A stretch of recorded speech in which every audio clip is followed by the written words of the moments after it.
The presenting sponsor of Moon Tower Soccer is FVF Law. To find out what makes FVF a different kind of injury law firm, you can visit fvf.law. Hello, friends, and thanks for listening to Moon Tower Soccer. This week, we're going to review Austin's very tough road loss to Houston. If you don't want to listen to that part, I honestly don't blame you. I think it'll be interesting, but do still listen to the episode because we're also going to talk to high performance director Dave Tenney. That interview was really, really great, and so I'm looking forward to you guys hearing that. We're also going to preview Austin's 2 matches this week and then cover a few other interesting bits of Austin FC news. My name is Landon Cottam, and I'm joined, as always, by Mr. Jeremiah Bentley. Hey, everybody, I'm Jeremiah Bentley, and I was a part of the rolling road trip for that Houston performance. And I think the best thing that I can say about this trip is that I would highly recommend Maxine's Cafe and Bakery in Bastrop, Texas, because they make a really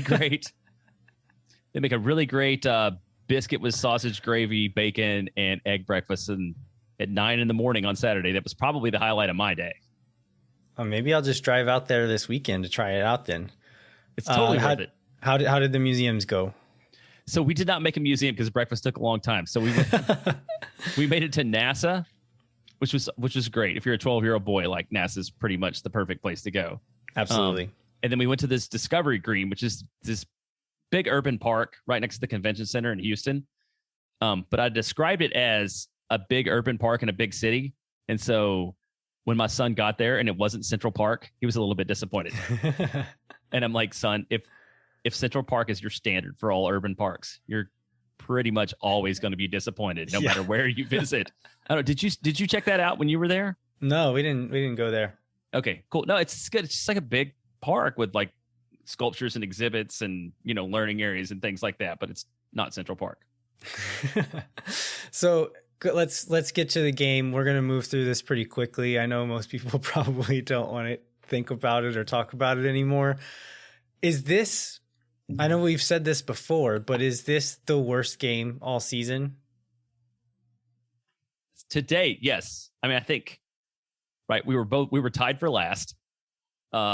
We'd beaten Houston before. And just the way the game unfolded, the fact that, so I was on the Moon Tower Soccer Twitter account, and I posted one video. I don't even know if it got posted, but I was trying to post like the Austin fans doing the, like Matthew McConaughey, thing in the first minute. And then before that video was even shot or uploaded, like Houston had already scored. I missed the first goal in real time because well, surely they're not going to score in the first 45 seconds. And then they did. And then it just kind of went downhill from there. Yeah. You mentioned the context around this game, and I think that definitely would tip the scales, but I think just the game itself is probably the worst performance Austin has had. I think if you look at games early in the season, throughout the season, there was always some reason, some excuse that we could kind of pin a certain thing on. Okay, well, this game didn't go well, but this looked good. This guy looked good. If we can get this guy healthy and bring in this signing in the summer, this team's going to look better. And in this game, I struggle to find a single ray of hope, really. Like, I did not see, I don't think there's one player whose performance I think was good at all. I can't think of more than 1 or 2 bright moments. I think there were 2 shots on target the whole game. And so it's just, it was just terrible. And we were talking about this before we recorded, but usually when I watch it the second time through, I'm a little bit calmer and I can more clear headed, and I don't get as emotional about the game as I'm watching it the second time, and I'm a bit more analytical brain at that point. This time I got angry all over again watching the mistakes that led to these goals, and it was just so frustrating to watch. Yeah, and even in the post game, it was we talked about this before too. It was the feistiest Josh Wolff we had seen, no doubt. And there was a lot of, I guess the first time he'd directly talked about players and their performances. I mean, I don't remember that for sure that he hasn't before, but he specifically talked about Pereira. Sure. That harshly. Yeah. So he specifically talked about Pereira and how he was unprepared. Was there anybody else he mentioned there? He called out Pochettino, because those are the 2 that got pulled at halftime, Pereira and Pochettino. He said Pochettino was just doing his own thing and just wasn't following the game plan, wasn't playing the position he was asked to play, and was just kind of doing whatever he wanted to do. So Wolff yanked him at halftime. But I think those are the main two that he called by name for sure. And then one other thing I thought was interesting in that press conference about Josh specifically is, Mark Turner asked him about players on the field not calling out other players, and he was very open about that too. What'd you think about that? Yeah, no, I think it's an interesting thing that we haven't really talked about much this season, but I think for on the first goal, you saw Stuver shouting in the direction of Ring and Pereira, and you don't really see Stuver do that much, which is maybe not a great thing. Like a lot of really great teams, a lot of really great keepers, you're used to seeing them kind of yelling at the defense. So, I thought it was an interesting thing to point out, and made me think of how we hadn't really seen that from many players this season, except for kind of the main few that you're used to doing it. Yeah, as somebody who's spent a lot of time watching the national team with Tim Howard, Tim Howard was never afraid to specifically call out his defense, whether they were actually at fault or not. And there were plenty of reasons that Tim Howard had to be mad at his defense usually when they were playing. But yeah, that is a very different approach for sure. So, okay, on the first goal, do you want to talk about do you want to talk through at least the first couple goals here? Yeah, we can go through all three of them just very quickly and essentially just say what the Austin players did poorly to, like, I don't want to take anything away from Houston, because there were some pretty decent performances by their players and some decent moments by their players, but none of these goals had to happen. Like, none of them needed to happen. And so on the first one, Darwin Quintero has the ball at the top of the box. Danny and Ring both try to put in tackles on him. The ball goes between Danny's legs. He steps up, puts the ball between Cascante's legs on the shot. Stuver it gets down onto the ground and saves it. And then Jimenez probably wasn't urgent enough rushing out to Dorsey, who hits the ball really hard near post.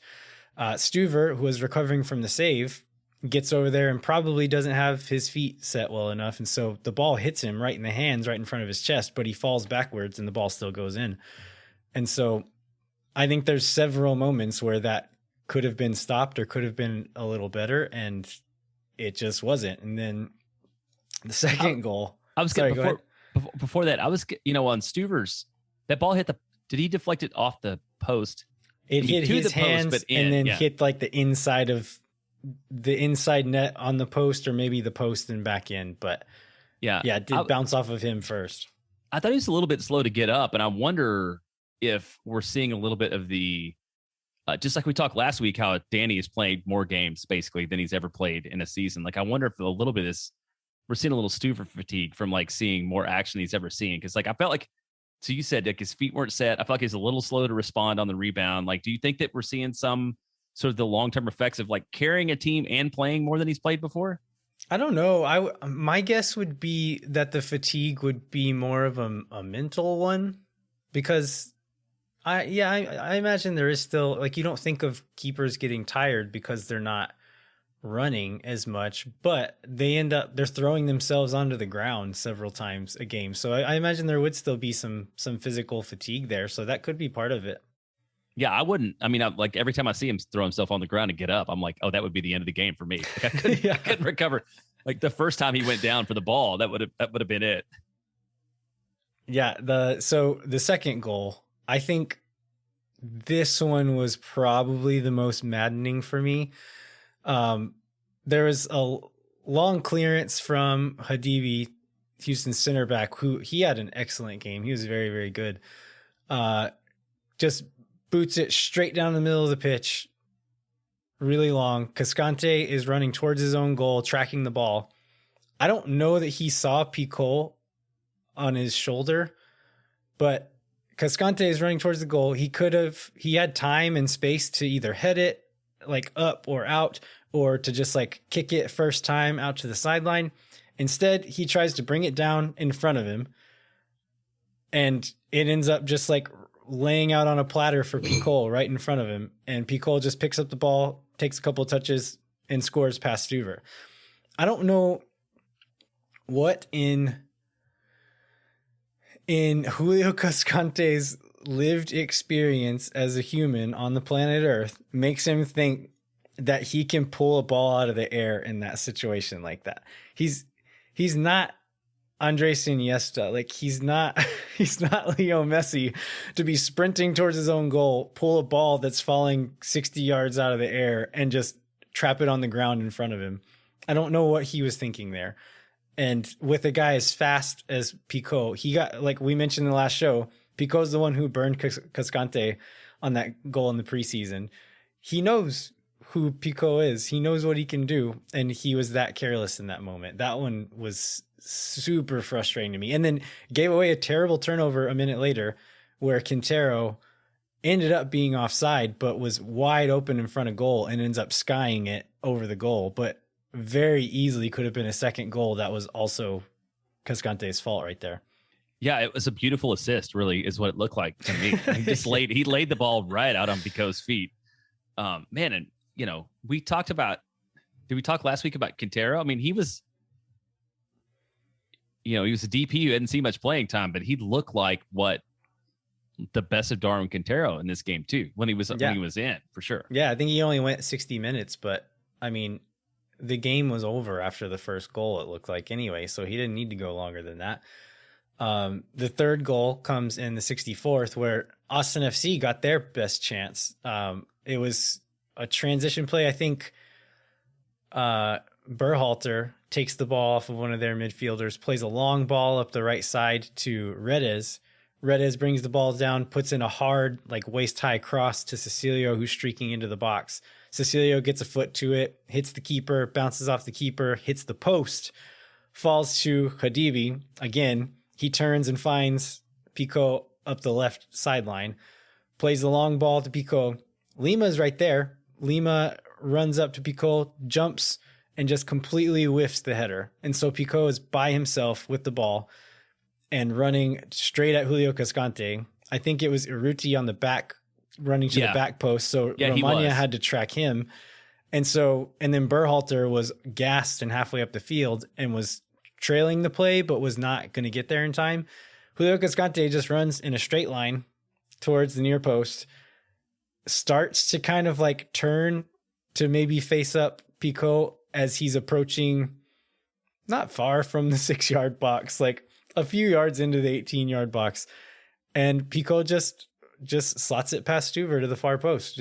I know that Cascante's slow and that there maybe wasn't going to be anything else there, but it looked like he didn't even think about trying anything else. I'm just going to run in a straight line and hope someone else comes and tackles this guy.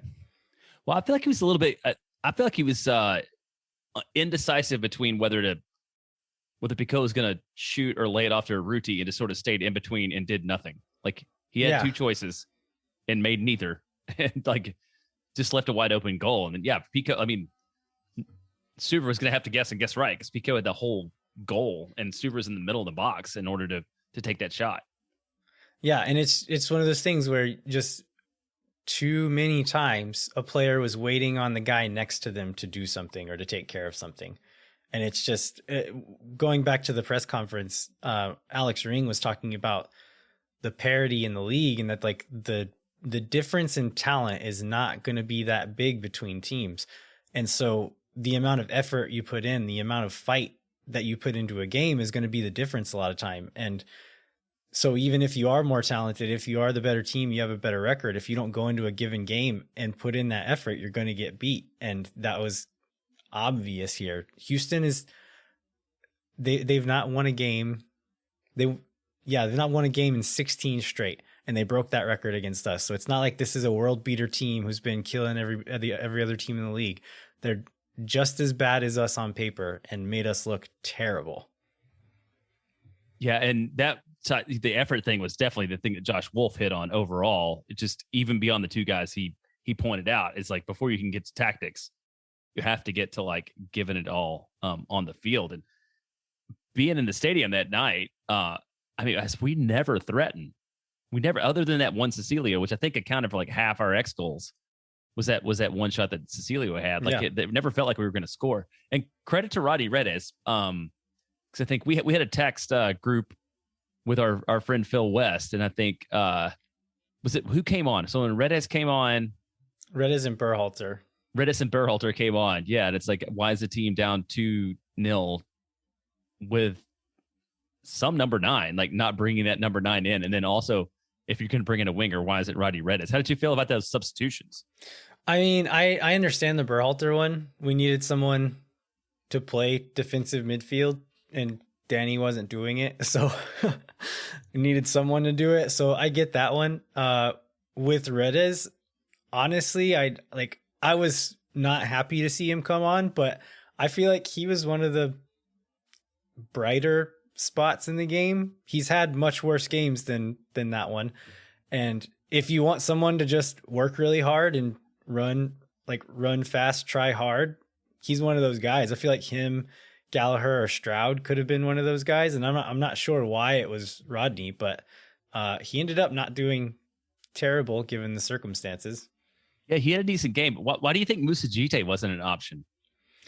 I mean, I don't know, honestly. Like, I don't know that he would have solved the problem, but like, we've tried everything else at this point. Like, why not? Because like, if we can't get the ball into the box anyway, or anywhere near the box, I don't know what bringing in a striker does. But it couldn't have hurt anything either. Yeah, they just seemed really, really lost in attack. I think more than almost any time I can remember this season. So I think, I don't know, we don't need to talk about this game anymore, but we can talk about some other stuff that came out of it, which something that Matt Doyle mentioned in an article from today, which is talking about how slow Austin FC is, which I think we answered a listener question the other day about it. That was a thing that was very obvious during this game. And so Matt Doyle in his column highlighted that Austin FC are the slowest team in MLS. And this is not just eye test. This is with that second spectrum data that I guess people within MLS have access to, but we can't see. We only get to know what Matt Doyle tells us, essentially. And we're going to hear about it later when let's put in a plug for the Dave Tenney interview. I believe he talked about the second spectrum data in that. Yeah. But he said that only Nick Lima cracks the top 100 in the league in terms of fastest sustained speed, according to Second Spectrum. So fastest sustained speed out of the top 100, there's one Austin FC player. It's Nick Lima, and he's in 95th place. And so our fastest player, according to Second Spectrum data, is still just 95th in the league. And so it's, I don't know. I think a lot of people have been talking about where Austin needs to upgrade. I think we'll probably do a whole show on that closer to the end of the season. But yeah, I think speed definitely needs to be one of those factors that you're looking for in a few of the players we bring in.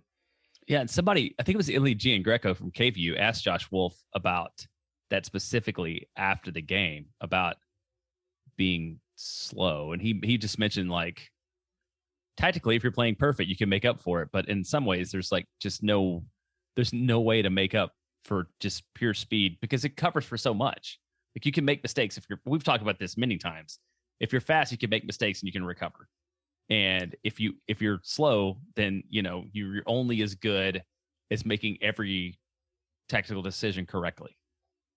Yeah, and for the record, I think that was Claire Partain that asked the question. Oh, shoot. It was Claire Partain. Yeah.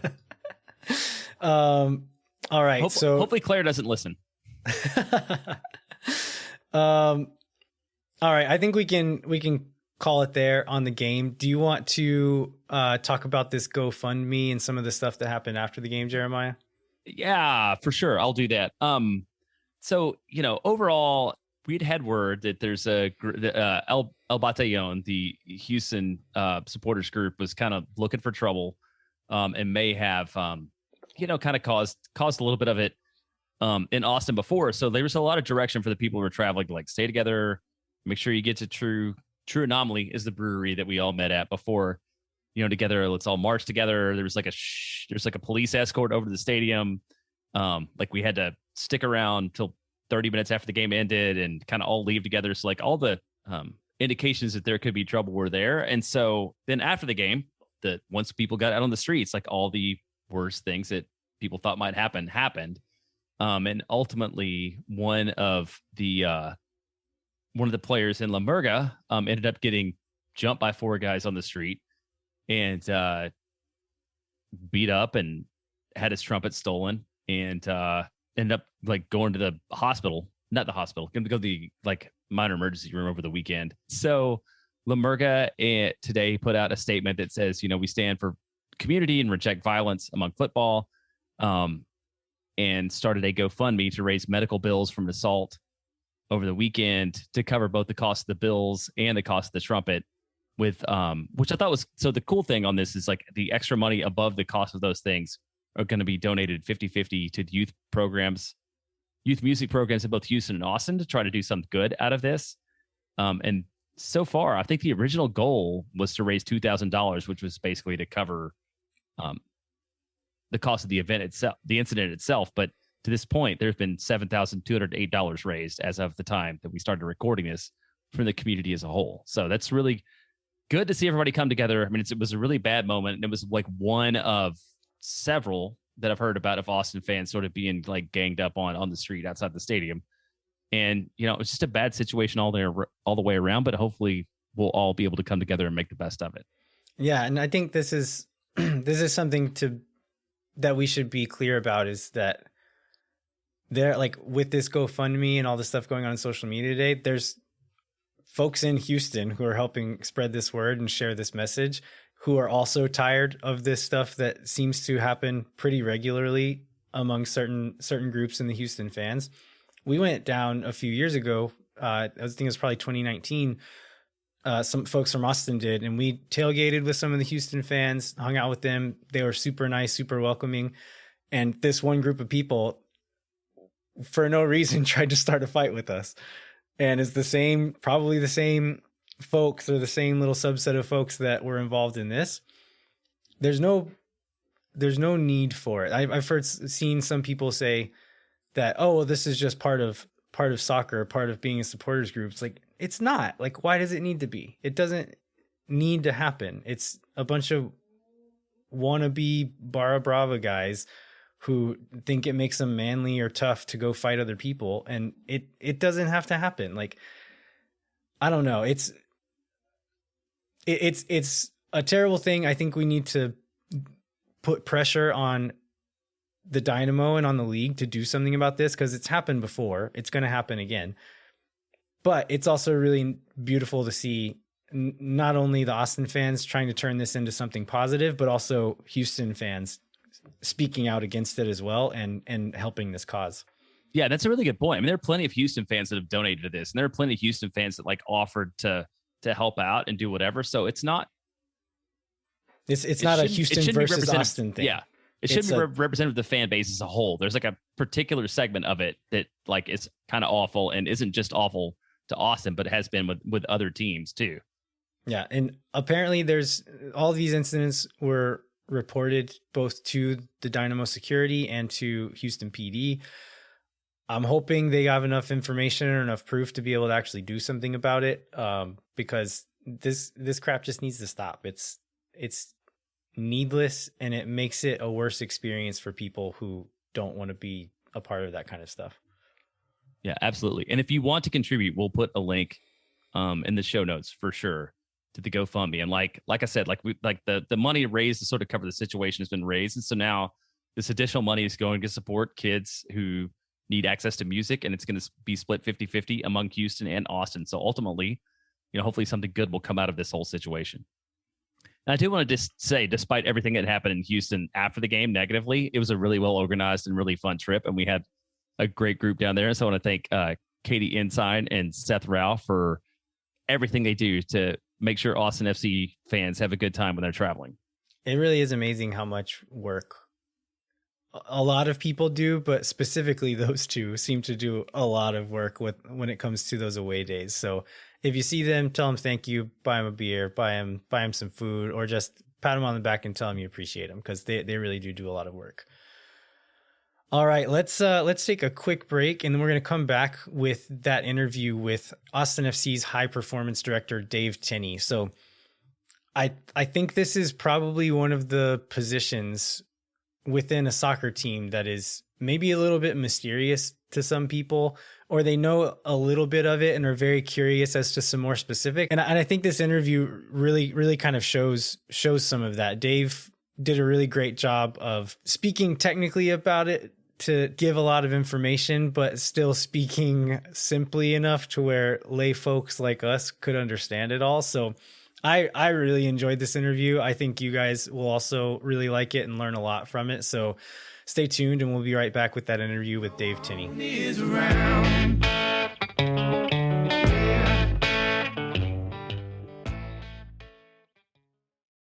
Moon Tower Soccer is brought to you by our friends at FVF Law, the official injury lawyers of Austin FC. FVF is a different kind of personal injury law firm dedicated to community, transparency, and client education. You can go to fvf.law to find out what makes FVF a different kind of injury law firm and why understanding your legal options can dramatically change the outcome of a case. Once again, that's fvf.law. Jeremiah, let's talk about hot sauce. Love talking about hot sauce and eating hot sauce. Teardrop Pepper Company has finally created the perfect recipe right here in Austin, Texas. They're all natural, award-winning, and we can get into this very specifically. And recently award-winning hot sauce has a delicious blend of flavor and heat, enhancing your favorite foods and leaving you wanting more. Whether you like the zesty kick of golden habanero or garlicky smoothness of supreme serrano, it's the best way to spice up your Austin FC pre-match meals. Teardrop Pepper Company has 2 unique flavors. You can order them from their website, teardroppepperco.com, or from their social media pages. So we talked last week about them being at the Austin Hot Sauce Festival. Do we have some breaking news on that? We do. So in the People's Choice portion of the competition, the Supreme Serrano from Teardrop Pepper Company won first place in the green sauce category. We say award winning in the ad copy, and here's another award to add to that list. So if you want to buy some of this award winning Supreme Serrano sauce, or the golden habanero, which is also very delicious, you can go to teardroppepperco.com and use the offer code GOAL, that's GOAL, to save 10% off your order. You can put it on everything. Don't worry about it. They'll make more. All right. We are joined today by Austin FC's high performance director, Dave Tenney. Dave, thanks for joining us. Thanks for having me. It's an honor to be on. Yeah, of course. Well, first of all, welcome to Austin. You've been here about a year, and just before we hit record, you were telling us that you actually played here for a year, which I don't think I had read or heard that anywhere.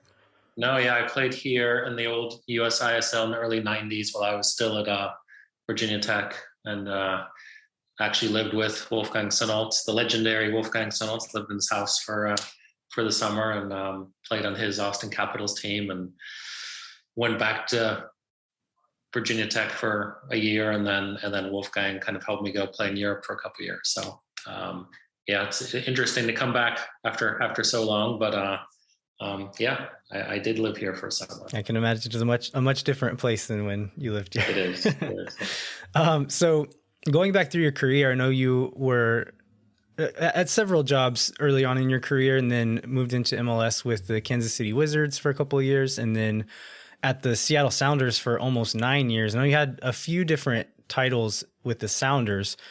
And at that time, I know data in soccer now is like pretty widely used, and in sports in general is pretty widely used. But I know at the time that Adrian Hanauer and the Sounders leadership were making a pretty bold move in investing in high performance and investing in giving you resources to kind of build your team and expand that department. So can you just tell us what the landscape was like back then and what the Sounders were doing differently than other MLS teams or other soccer teams around the world? Yeah, I mean, for sure. I mean, I think when I started in Seattle, Ziggy brought me in from Kansas City, and I had known Chris Henderson as well. Chris Henderson and I were both on the coaching staff in Kansas City in 2007. And, I was brought in as whatever my first title was, head fitness coach or something like that.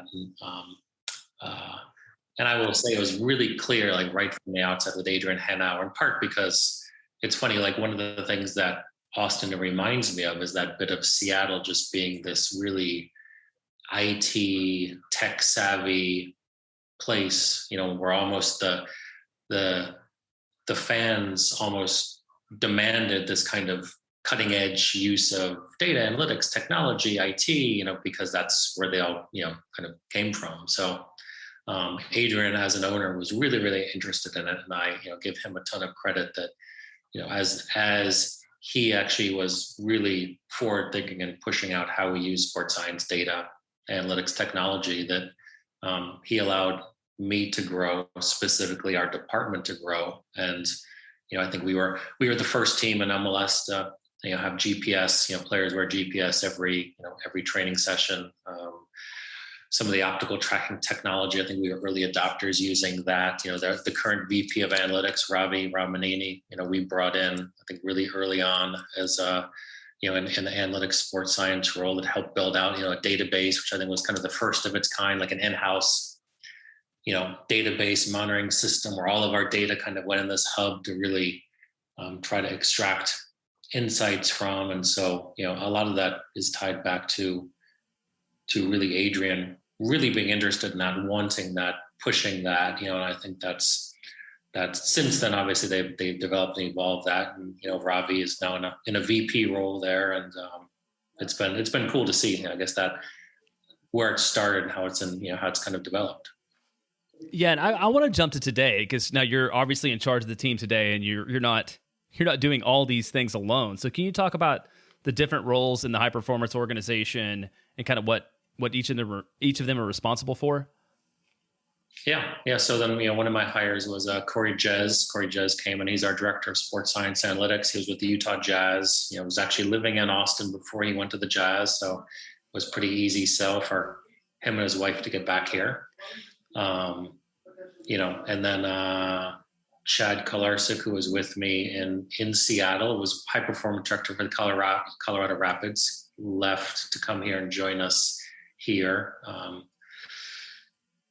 Aki Tajima is our director of sports medicine, who was with me in Orlando, has come with me as well here, to oversee the medical team. So, then we have, a total of 3 athletic trainers. We have Chad, and then Luis is a performance coach, strength coach, Corey.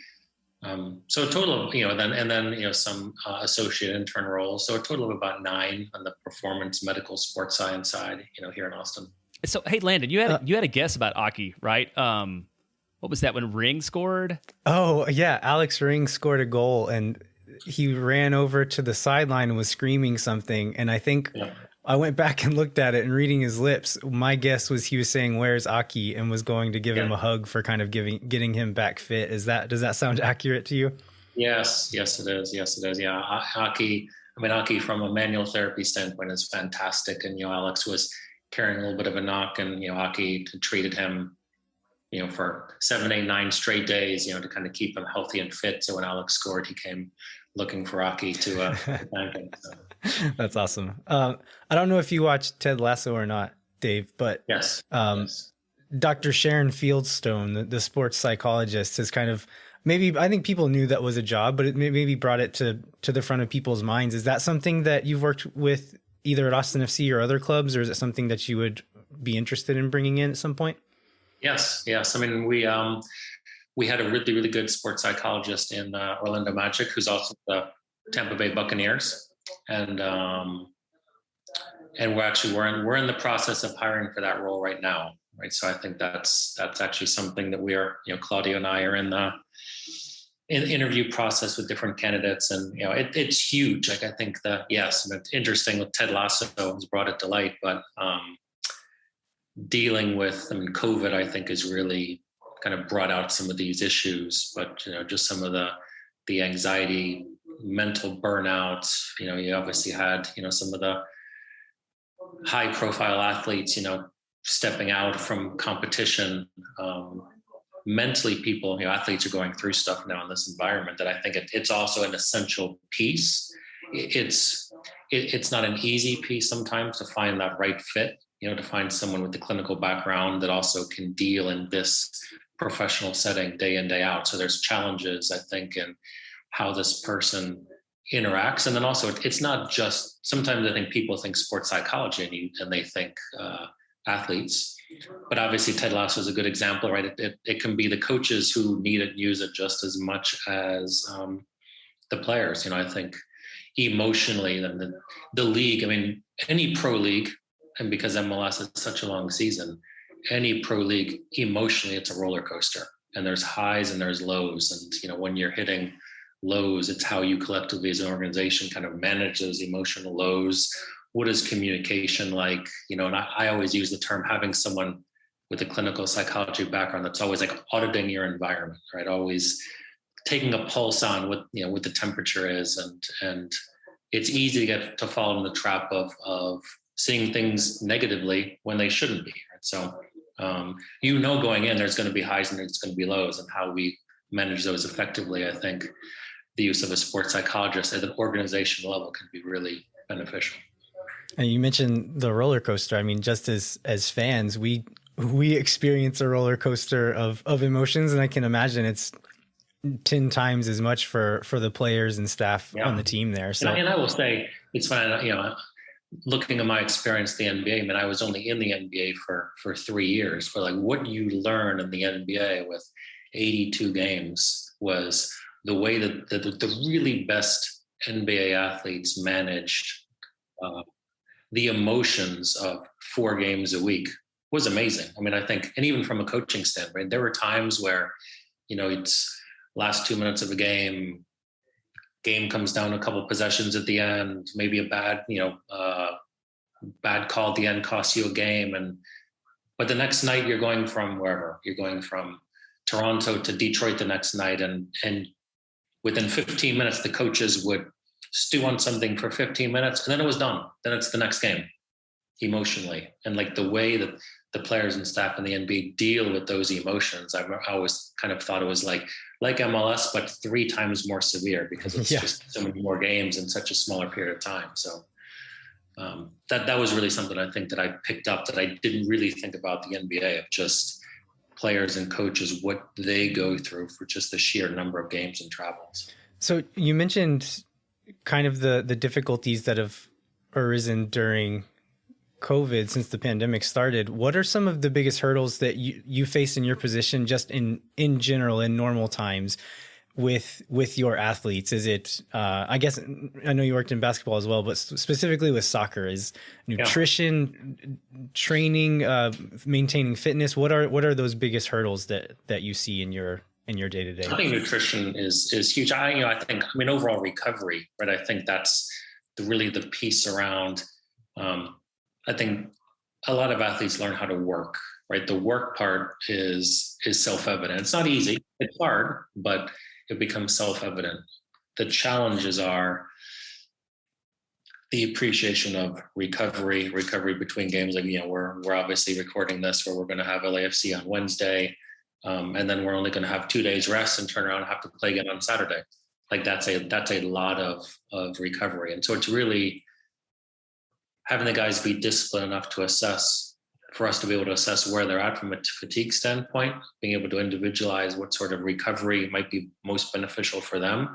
Is a massage, is a cold bath, is it cryotherapy? Are there certain nutritional modality, or strategies to try to get them to recover? It's the recovery between the games. And then obviously one of the challenges here in Austin and in Texas is just purely the heat, right? And I think there's adaptation to heat. I think there's an accumulated effect of heat over the course of the year, and making people aware of that. And, even little things like, hey, we're doing a taper today and training on a Friday before a Saturday game, but it's probably best if you don't go back and sit out with your kids at the pool for 3 hours and 98-degree temperatures, because that's going to sap your energy for tomorrow, right? And so, and it's in our particular environment in Austin, and here as an expansion year, it's getting players to understand the impact of the heat, right? Because I think it's new. It's new not just for us and the coaching staff, it's new for all the players, and the players really figuring out how to manage their energy over the course of the week as well has been a good, it's been a good challenge, but it's clearly, is a challenge. Yeah, I want to ask about the Heat a little bit. I think in the preseason that was mentioned as maybe an advantage to Austin, right? Is the fact that everybody was going to have to deal with it. And I understand, in the first year, an expansion year, everybody's learning it. But do you feel like going forward, like as the players get more comfortable with like the Austin summer, like is that something that y'all will be able to use it as an advantage against visiting clubs from not from Texas? Yeah. No, I think clearly it is. Yeah, it's I think we will be able to adapt to it. I think that our players, as we've gone through, I think that there was an adaptation. The players did get used to it.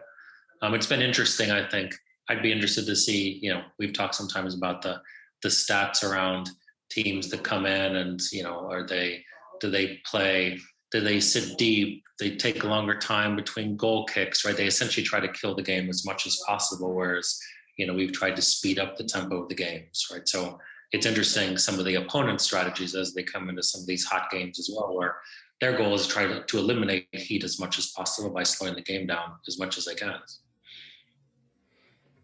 So I know a lot of our listeners will have seen these sports bra looking things with the little hump on players' backs. Those are catapults. Is that what that's called? Is that what that took? Yep. Okay. So can you tell us, I think at this point, most people understand that is collecting data of some sort. Can you tell us exactly what all those mechanisms are collecting? Yeah. I mean, it's essentially, they're called player tracking devices. So you're really tracking all the movements of the athletes as they're going on. And you're really looking at their movements in different speed zones and the different acceleration, deceleration zones. There's also an accelerometer in there that looks at what they call like these inertial movements, these short, hard change of directions, and really quantifying. You end up being able to create a really good profile of what an athlete can do over a game. The peak velocities they can and should be hitting, the peak accels and decels they should be hitting. Some asymmetry in terms of running form as that kind of can worsen, right, with fatigue at times or with previous injuries. And then over time, you then can build these profiles. I think, especially if you have a particular game model in terms of how fast should our wingers be, right? Is there a certain band of profiling that we need a winger to be in, a central defender? Our center midfielder should be able to have high acceleration, deceleration abilities, right? As they close down the opponent, as they can, want to, get into open spaces. And so, again, I think we do a good job of not overweighting the importance of purely physical factors in terms of profiling, but the technology does help us really, I think, quantify how much our players work and run, what type of intensities, peak intensities they can hit, and then take that into training sessions, really try to build training sessions where we can make sure that we are overloading certain ones of those in training sessions and making sure we underload as we get closer to the games.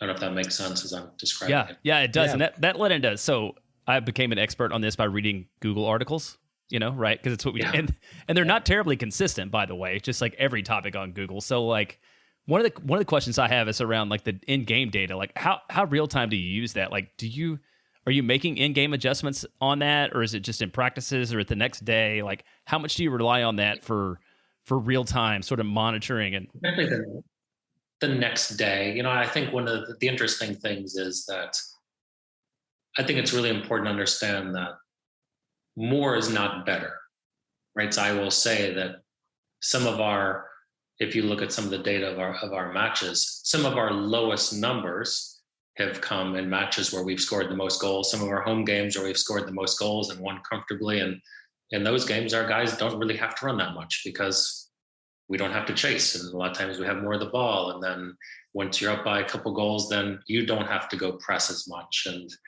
so it's so contextual, right? Like all the data is so contextual that game states matter, right? So I think if you look at some of our early games, in Colorado and Minnesota, where we had some running stats that were through the roof and some of the highest in the league all season. And that's great. we had some other games we didn't win where we had really, really high running stats. We had some games that we won where we had really low running stats because we had the ball, our positioning was very good. And then as a group collectively, that doesn't have to be a total high amount of running to be effective, right? So I think Messi's a really good example of, if you looked at total distance, Lionel Messi, total distance performed as one of the lowest in world soccer because he quite honestly doesn't really have to, because once he's so effective when he has the ball that he doesn't have to go chase around for it. So kind of a follow-up to that question, how, when you're looking at player performance data during training throughout a week, let's say, or during this recovery period after a game, how black and white are those decisions? Like, would you ever look at this data and go to the coach and say, this guy can't go on Saturday, or this guy has 30 minutes in this Saturday? Is it that cut and dry, or is that more of a dialogue between you and a coach and maybe the player? What does that normally look like? It's definitely more, it's 100% a dialogue. There's nothing in sports science is really as black and white as we might like it to think, right? Because I think, let's say a player may have low running stats from a game, and then you have to try to distinguish, is the player's running stats low because they're tired, or because tactically the way they play, he didn't have to run that much. Therefore, it goes two ways. He either needs to recover because he's tired, or he actually has to do more this week because the game load he had last weekend wasn't good enough.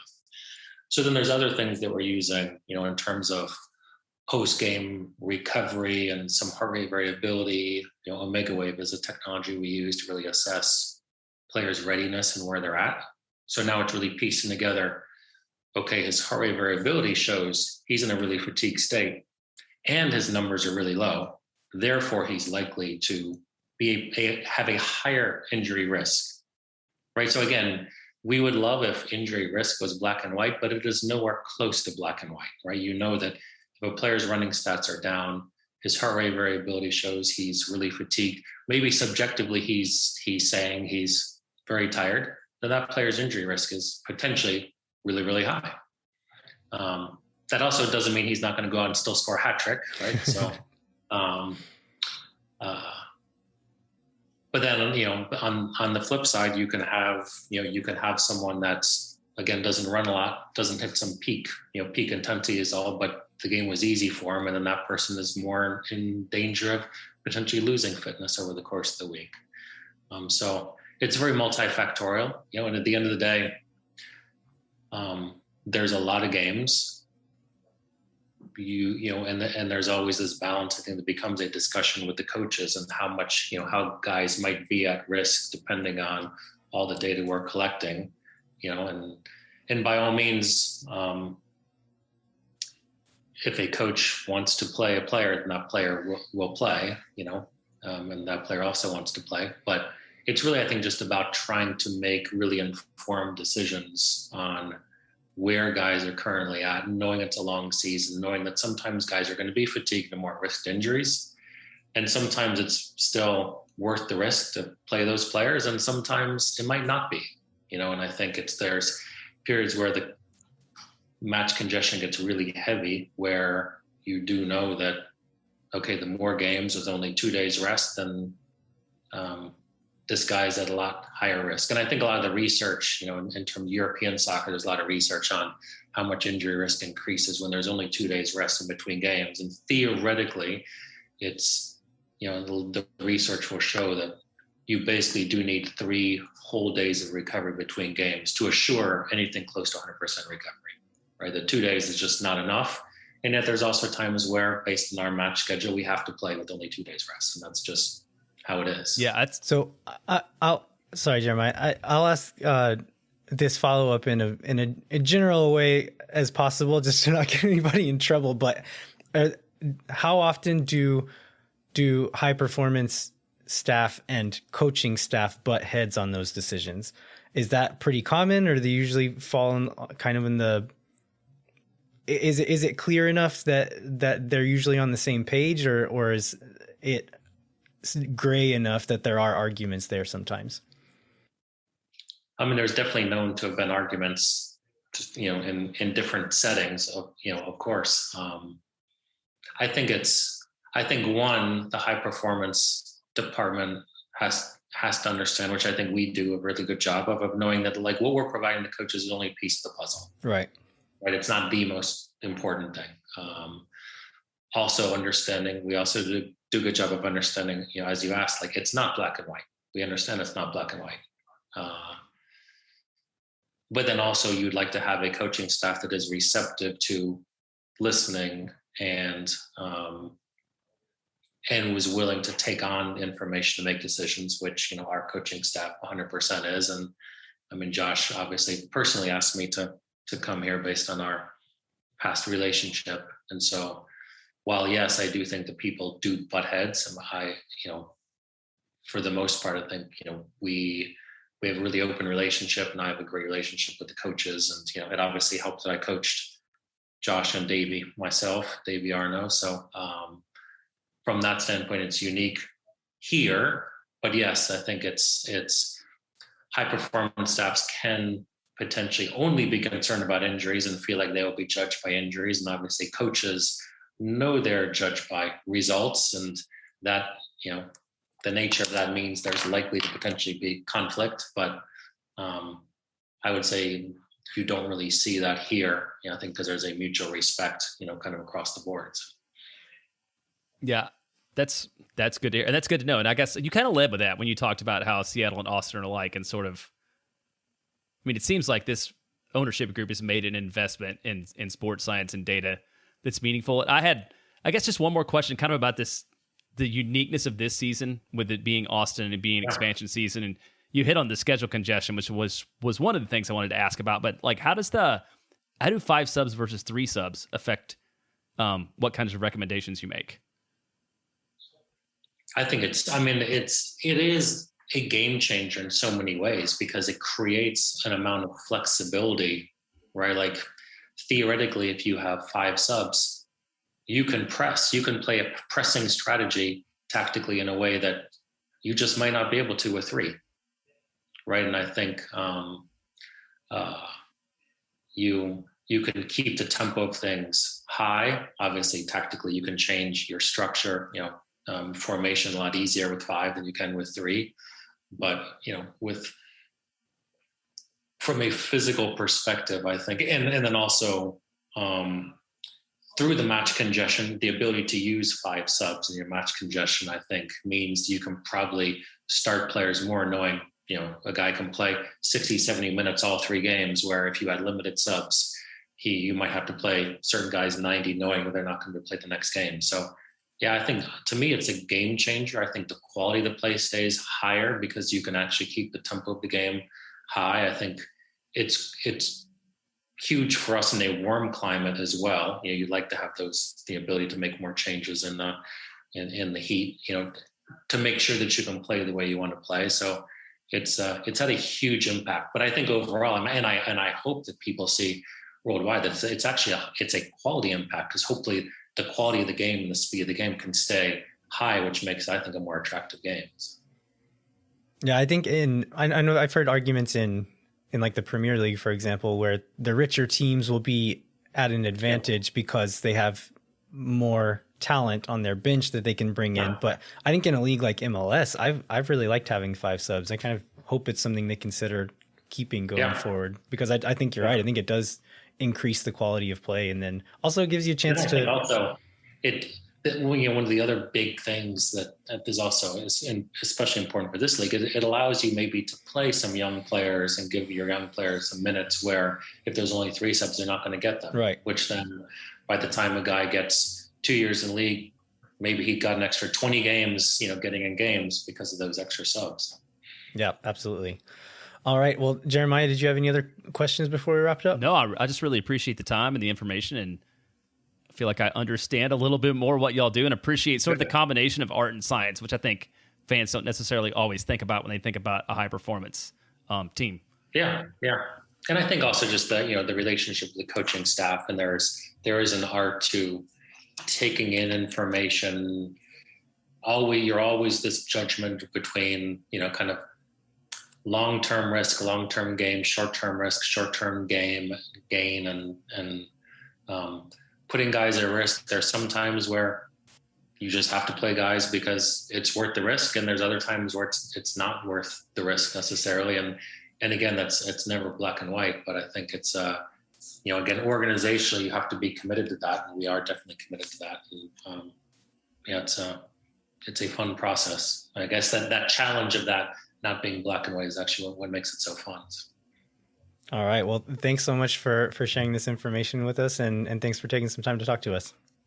I appreciate it. I ain't got no time to let you pass. I only got one life, and it's gone too fast. So I've got All right. We want to thank Dave Tenney one more time for being kind enough to take some time to share his knowledge with us. Let's jump into a few bits of Austin FC news, some small, some pretty big. Some of the small ones are Austin FC is opening a new Verde store down on Congress Avenue. So you no longer have to drive up to McCalla Place to buy official Austin FC merchandise. You can do it downtown now as well. Yeah, that's really cool for them. And that sort of shows the appeal in the community as a whole for them to have that in addition to the one at the stadium. I know there are a lot of people that were calling for that because if you live anywhere South Austin, like it's hard to get up to McCalla between 10 and 6. And it's definitely hard to do it on game day. Yeah. My son decided he needed a new shirt one time, and I just like looked at the line standing outside of there an hour before kickoff and decided that was not going to happen. We'll order it online, son. Speaking of merchandise, we are in the works of getting a Moon Tower soccer shirt made. So I'm hoping to be able to get a pre-order link set up this week, but if not, then in the next week and a half, 2 weeks, we should have some more information about that. So stay tuned to our social media accounts and we'll let you know. I think the next big piece of news was Austin FC signing their first homegrown player, which was Owen Wolff. Okay, so for those that don't know or maybe are not super familiar with MLS roster rules, what is a homegrown player in terms of the league? Yeah, so the homegrown status is it's a way essentially for the league to encourage teams to sign players from their academy. And you might ask, like, why would they need encouragement? And it's because you only have X number of roster spots, X number of salary budget to spend on those roster spots. And so this homegrown status gives you the ability to sign these players without them counting towards your salary budget. And so they don't count against the salary cap, essentially. And so if you have a 16-year-old who looks like he's going to be a really good player, but isn't quite ready to actually be playing on the first team, give him that homegrown contract. You can start paying him a salary then, even though he's still playing in your academy. And then if he ends up leaving or trying to leave before he ever gets those first team minutes, you can sell him at that point and actually get something out of it and get something back from your investment. And so I don't think you should think too much about the term homegrown as to what those words actually mean, because it is just another roster mechanism, just like designated player or U22 or Generation Adidas. It's just another one of those roster mechanisms that you can say. So this player does not have to be from the place. All they have to do is spend 1 year in the academy system and spend a certain number of hours training. And so although Owen Wolff is not from Austin and he's not even played in the academy team at all, he qualifies because he's been training with the team for a year now.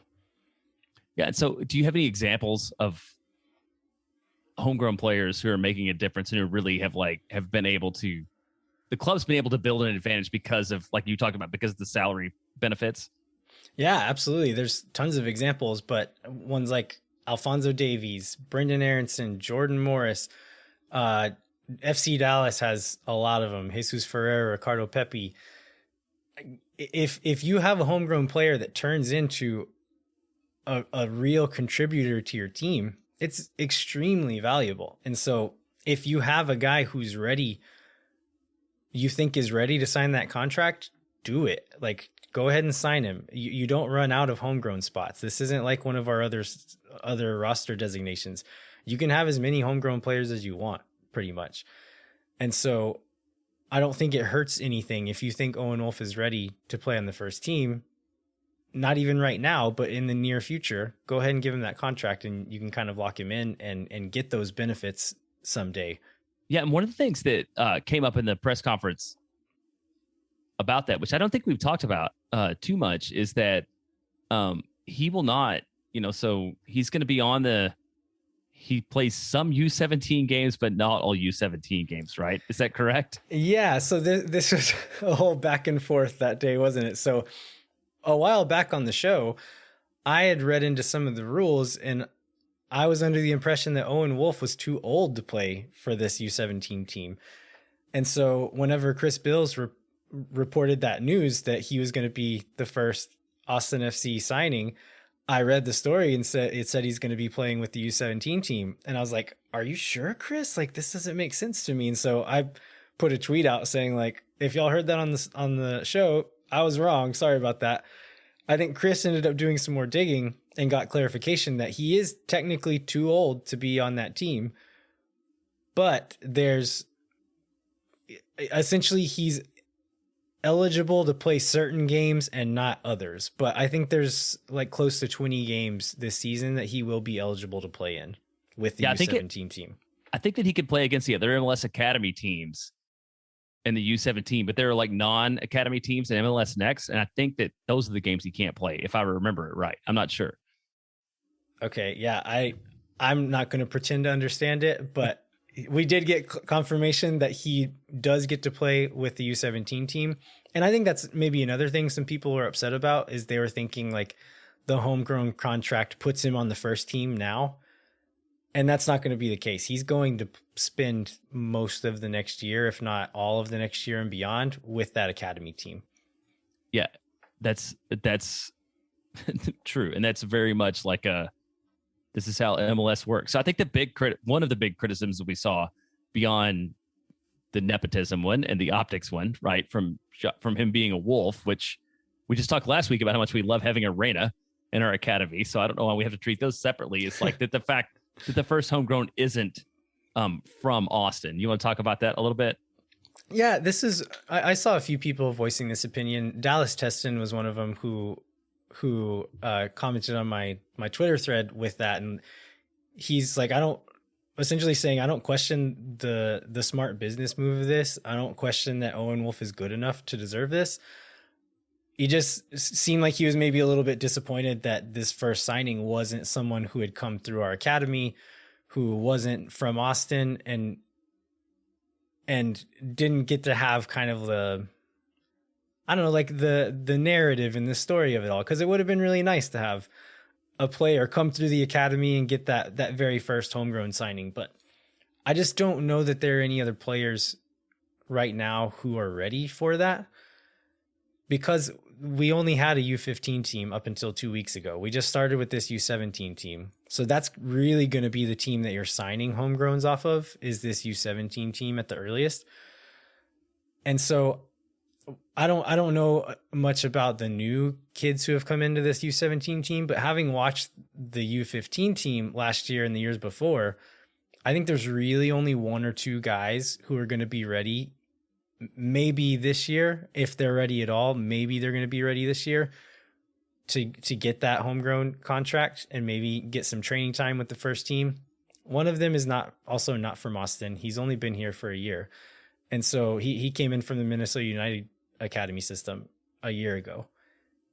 And so I think he's probably the most likely option to get that next homegrown contract. And so he probably would have been the first one, and is really in a pretty similar situation to Owen Wolff, being that he's not been here any longer. He's not been in the team any longer. He's not from Austin, Texas. Yeah. Sorry. One other thing I wanted to mention is nepotism was the word that was being thrown around here a lot. And I think that is a somewhat fair claim, because regardless of whether Owen Wolff deserves it or not, which I think as a soccer player, I think Owen Wolff absolutely deserves it. He's played a few games with the first team this year.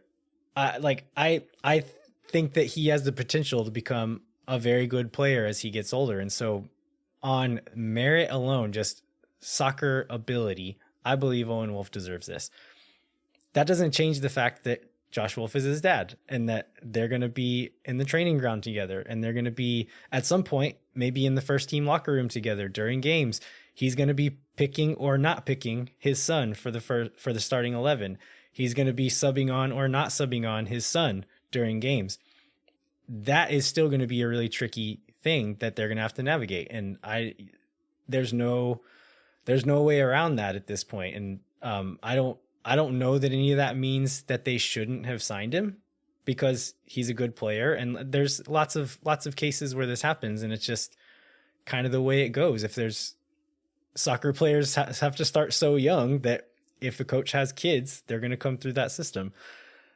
Yeah. And you got a little bit of that out of the press conference. You know, I feel like there's a little of like Josh Wolff drawing the line between like being a proud dad and the coach even. And like, he didn't seem all that comfortable answering some of the questions that people asked him in the press conference. Cause that's really probably the first time he had to deal with it. And it is like a especially tricky thing to talk about in public. Yeah, for sure. And another thing I'll mention is, and speaking of Reyna, his kid is in the U15 team this year. And if he's half as good as his brother, we'll be giving him a contract next year too. And I'd be curious to see if people are as upset about that one, given that he's Gio's brother and Claudio's son.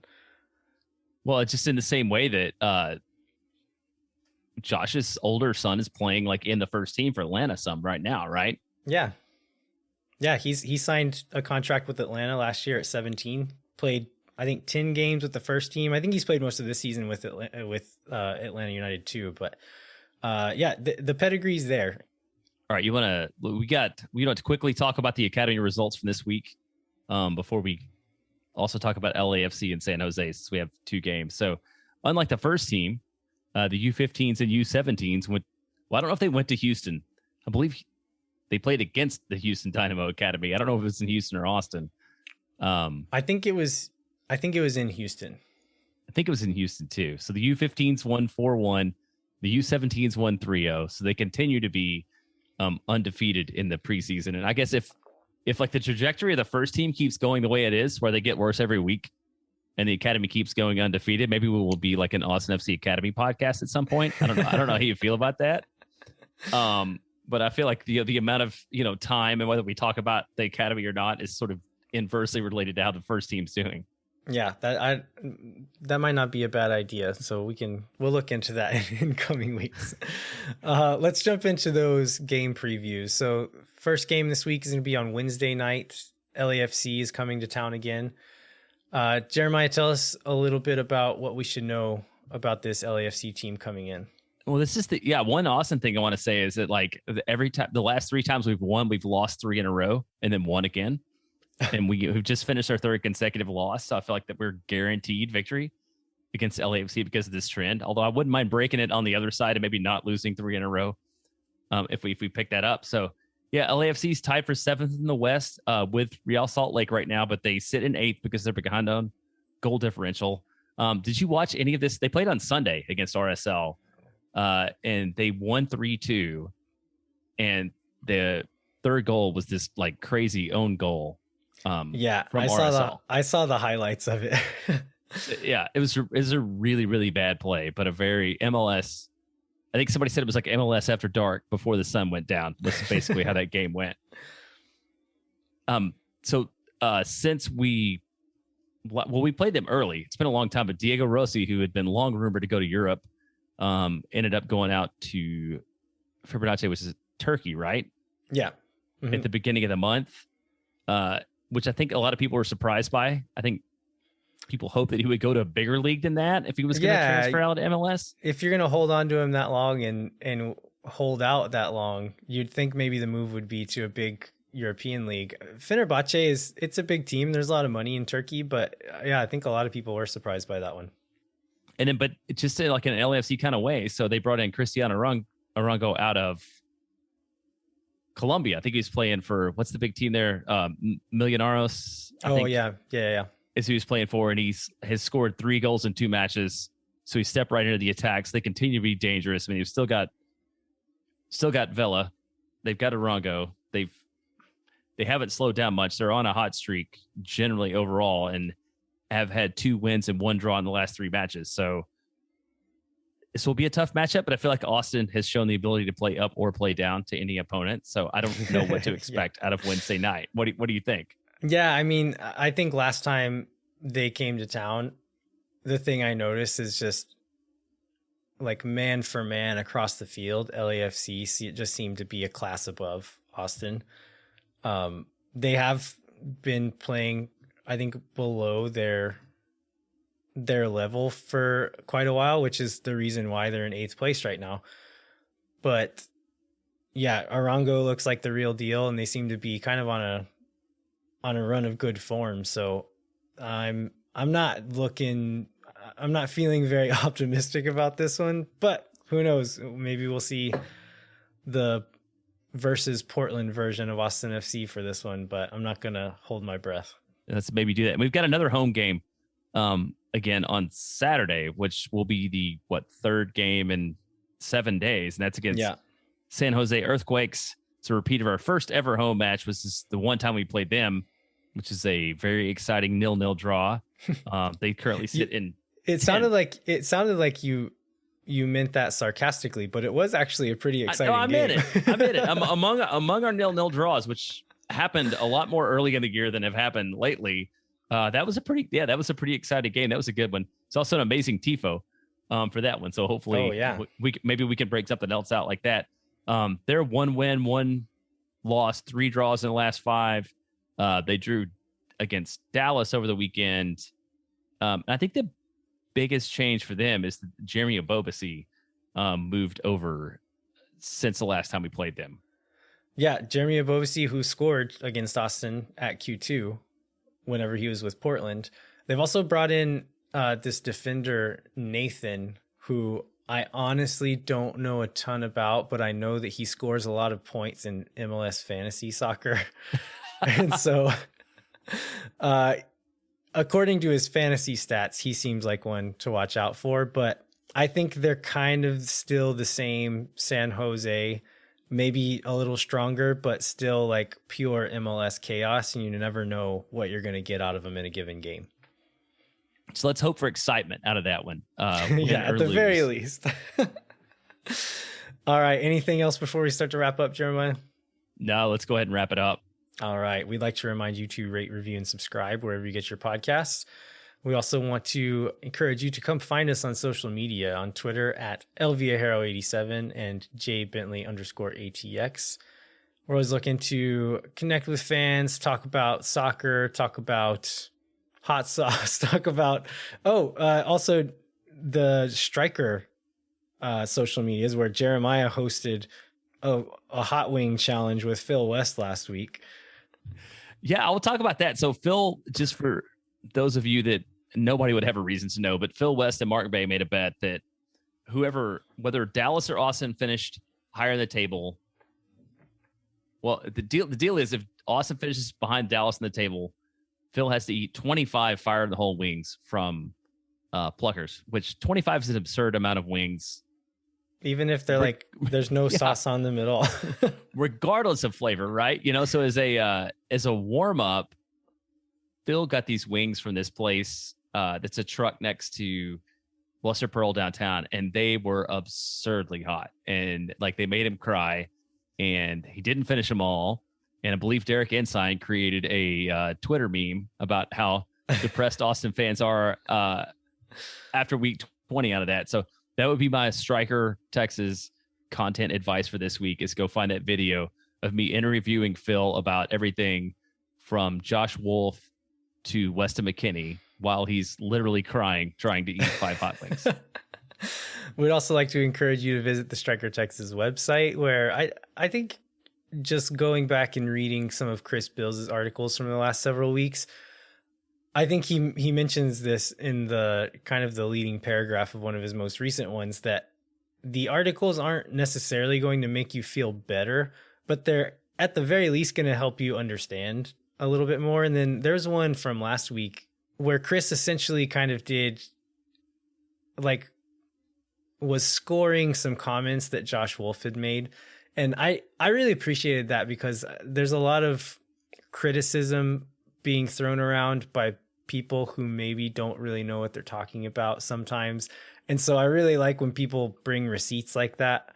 And I say, here's the criticism and here's why. Or here's the thing that I think isn't going well or they could fix, and here's why. I really like that. And so I think you can learn a lot and at least understand what's happening a bit better by reading some of Chris's articles over on The Striker. All right. Thanks so much for listening. We will be back in 1 week with a new episode of Moon Tower Soccer, where we'll review this week's 2 matches, and then we'll preview the LA Galaxy match and talk about some other Austin FC news. Until then, I'm Landon Cottam. I'm Jeremiah Bentling. We'll catch you next time. When no one is